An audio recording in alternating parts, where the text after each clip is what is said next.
Bonjour et bienvenue à tous sur mon podcast Enfin, je vous dis tout. Je suis Tiffany Blézus, je vais vous donner toutes mes clés pour être bien dans votre tête, dans votre corps et dans votre travail. Bonne écoute! Hello à tous, j'espère que vous allez bien.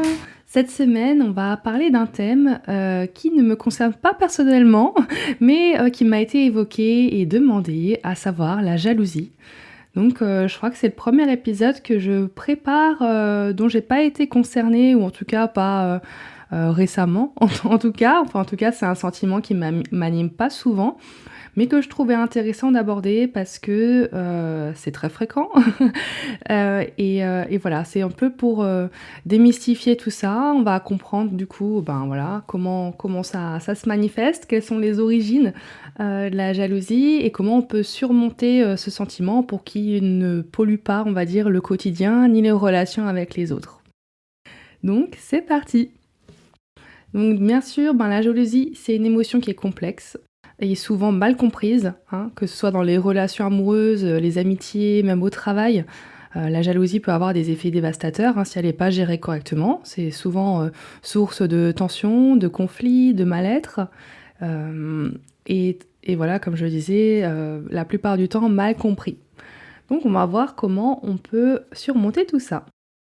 Donc déjà, qu'est-ce que c'est la jalousie? Donc c'est un sentiment d'insécurité, de peur ou d'anxiété lié à la perte anticipée d'un statut, d'un avantage ou d'une relation précieuse.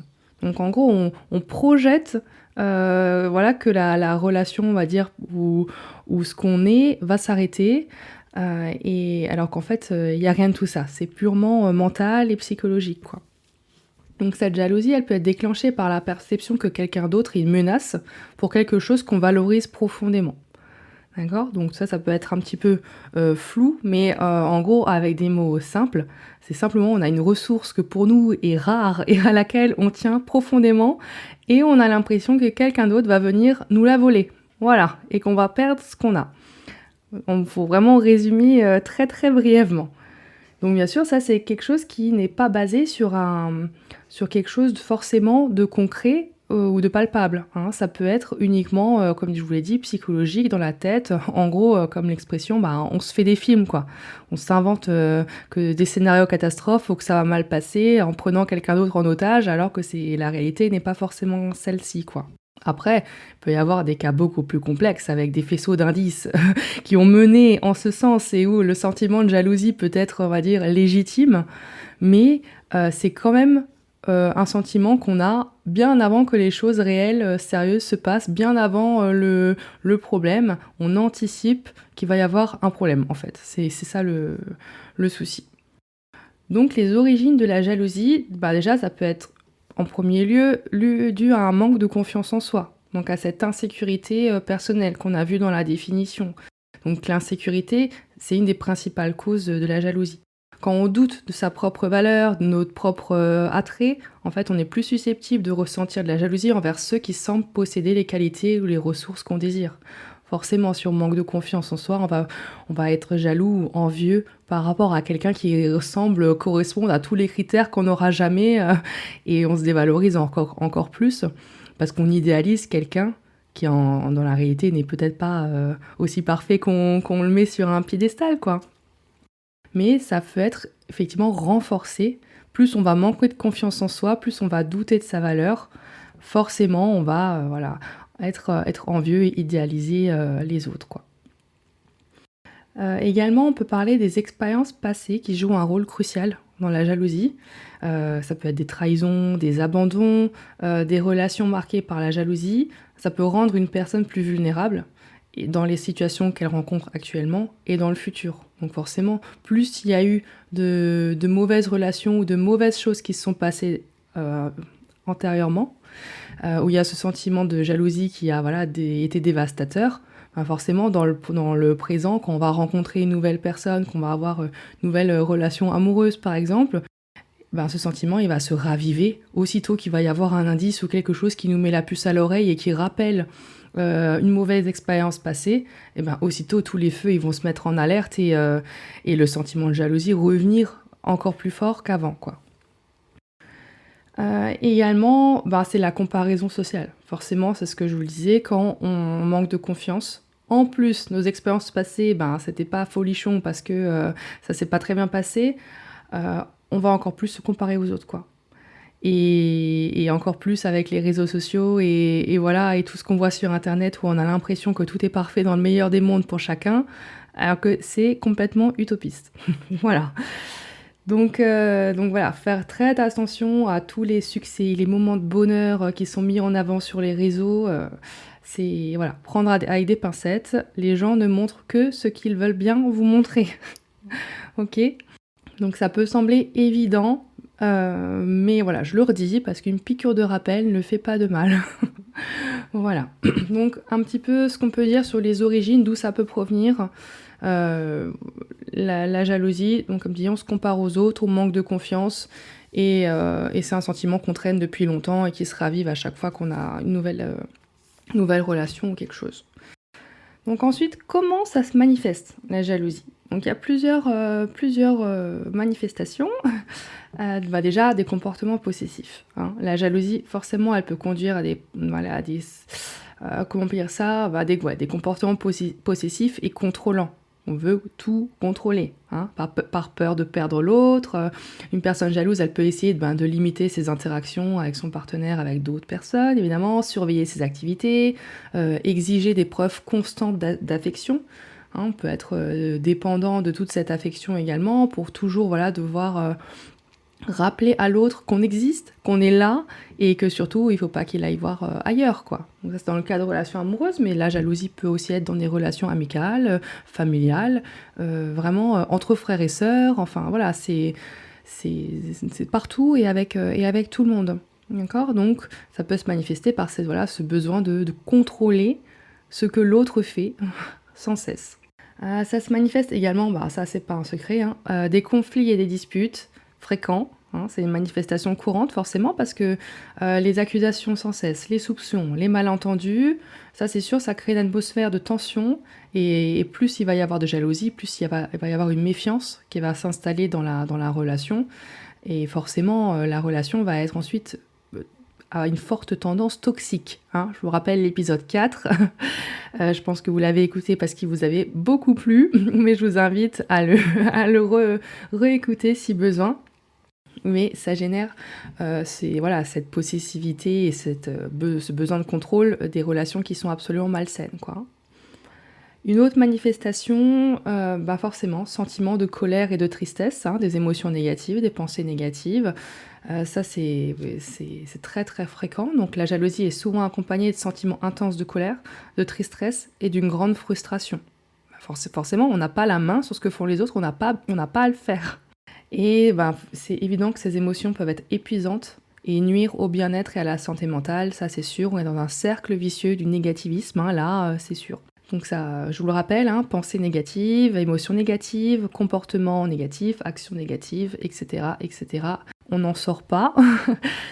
Donc c'est important de travailler dessus, c'est toujours pareil.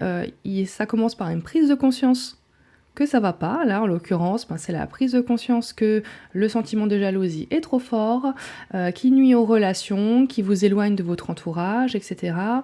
Donc une fois que la prise de conscience a eu lieu, ça peut venir que de toi, ça c'est personne d'autre, il faut arriver à surmonter un petit peu tout ça. Alors c'est du travail, ça va pas se faire du jour au lendemain, mais il y a quelques pistes qui peuvent t'aider. Donc les pistes, ça c'est rien de farfelu, ça recense encore une fois les principes de psychologie positive en grande partie, parce que tout est lié dans ces épisodes de podcast. Tout est lié, on en revient un peu toujours au même. C'est pas le serpent qui se mange la queue, mais c'est parce que c'est des notions qui sont adaptables dans quasiment tout et toute la vie de tous les jours. La psychologie positive, elle aide dans tellement de domaines que forcément la jalousie n'y échappe pas. Donc ça va peut-être être un petit peu redondant, mais là on s'occupe vraiment de la jalousie. Donc pour la surmonter, on peut déjà reconnaître et accepter ses émotions. Donc première étape, c'est ce que je vous ai dit. On prend conscience, on reconnaît et on accepte qu'on ressent de la jalousie. Plutôt que de la nier ou de la réprimer, il vaut mieux l'accepter et se dire que ça fait partie de nous, ça fait partie de notre expérience du moment, de ce qu'on est, mais on ne se juge pas, d'accord? On ne s'incrimine pas. On se rappelle l'épisode de la semaine dernière sur l'autocompassion. On prend, on accepte, on met des mots sur ce qu'on ressent. Voilà. Première étape, c'est ça, prise de conscience. Ensuite, je t'invite à travailler sur ta confiance en toi. Forcément, plus tu vas prendre confiance en toi, sur ta propre valeur, tu vas développer une image qui soit positive de toi.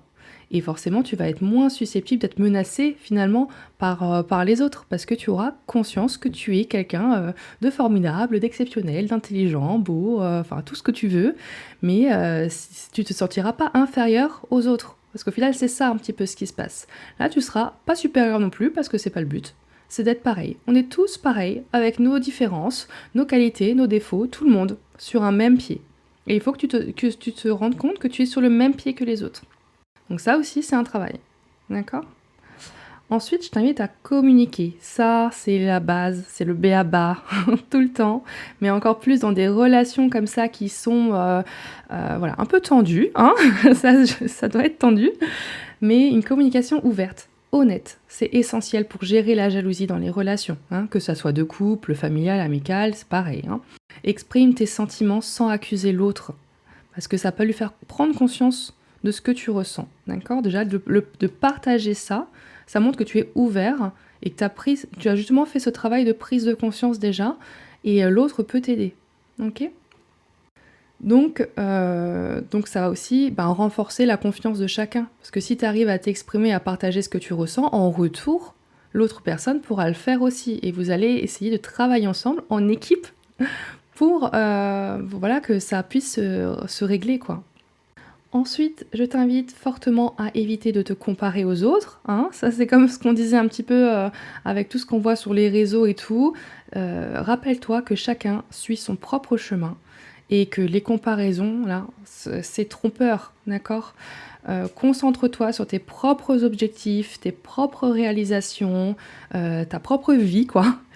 Et ça atténuera ton sentiment de jalousie. Parce que tu verras que ta vie, elle est belle à toi. Et c'est celle que tu veux mener et que tu as besoin de mener, d'accord ?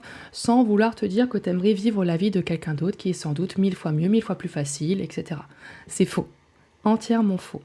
Et un dernier point que je voulais aborder avec toi, c'est la gratitude. Alors ça, j'en ferai un épisode dédié bientôt parce que c'est très important, c'est un peu sous-coté, bien que ça tend vraiment à se démocratiser, mais vraiment, sois reconnaissant de ce que tu as autour de toi et de qui tu es, d'accord ?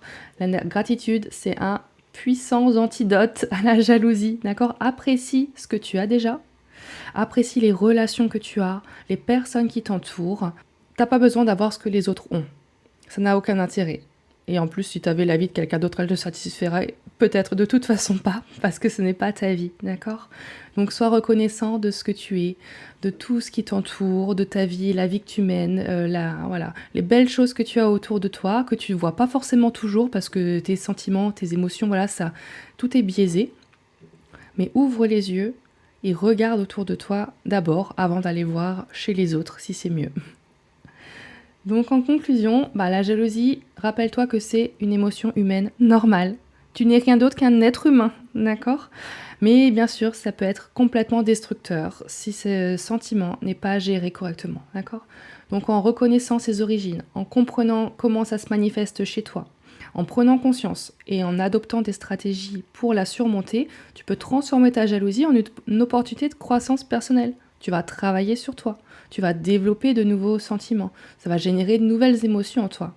D'accord ? Donc ça va être très bénéfique. Plutôt que de laisser la jalousie empoisonner tes relations, ton bien-être, ta santé mentale, tu peux apprendre à la gérer de manière constructive et dans le but de cultiver des relations qui soient plus saines et plus épanouissantes avec ton entourage. On a vu à quel point c'était important de bien s'entourer et d'avoir des relations saines avec des personnes saines avec toi. Donc sois une personne saine pour les autres en retour. Voilà pour cet épisode, j'espère qu'il t'a été utile. Et puis on se retrouve la semaine prochaine. Bye bye. Merci à tous d'avoir écouté cet épisode. S'il vous a plu, n'hésitez pas à vous abonner et à le partager à vos proches. Je vous invite également à le noter en me laissant 5 étoiles, tant qu'à faire, et un joli commentaire. Un grand merci à vous. Je vous souhaite une belle journée et à la semaine prochaine.